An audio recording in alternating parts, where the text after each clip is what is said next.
web application which you're dealing with here. For example, if I'm using Office 365, I may not need to use vulnerability tools myself, because I need to be making Microsoft in this case more accountable for running those scans, checking it, and doing it, right? So I'm actually indirectly paying for that kind of service. I'm kind of transferring the responsibility of doing it.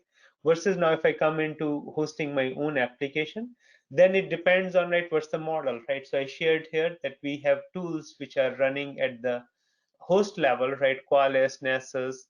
Again, I don't have list of all the open source tool, but I think you can all Google and find, okay, if you have tools which are at the host level vulnerability scan, right, what are some of the open source tools available, right, if you want to buy open source. And then I just put some of the tools which I have used it, right, and definitely many of them are commercial, right.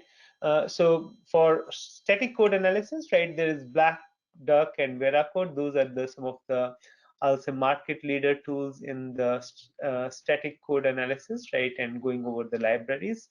Again, you can always go and Google, right, what is the part of the open source part of these tools, because I'm sure there are open source models to that. And the top one, right, AppScan, Checkmark, those are some of the commercial tools. I'm sure Ms. OWASP has some tools, right, which are developed, right, for some of the scanning at the application tier, right, which you can look if you want to go into the open source. So it's important to understand what application you're building off of, right? So yeah. And what part of the application which you are doing vulnerability analysis, because different tools will have expertise in different parts. Different parts. So the frequency of running the web application vulnerability scan, any suggestion, or it's based on the particular? Yeah, it's based on your risk, right?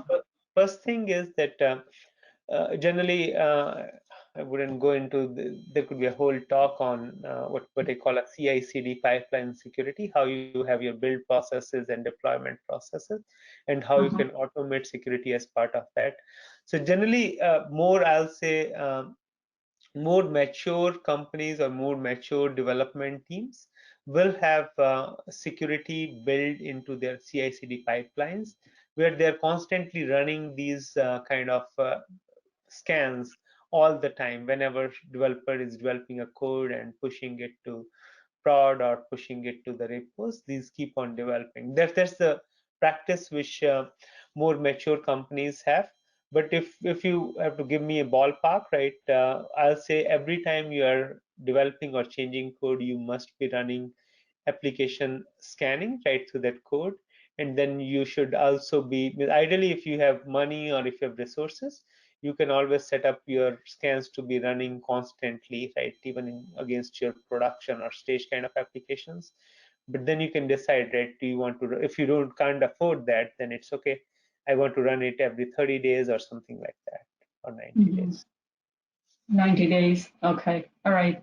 And that sort of pairs with my next question, which is the level of vulnerability. Like I'll take Qualys, for example, doing a web app scan, authenticated versus none. For more information, click on the link below or visit databrackets.com.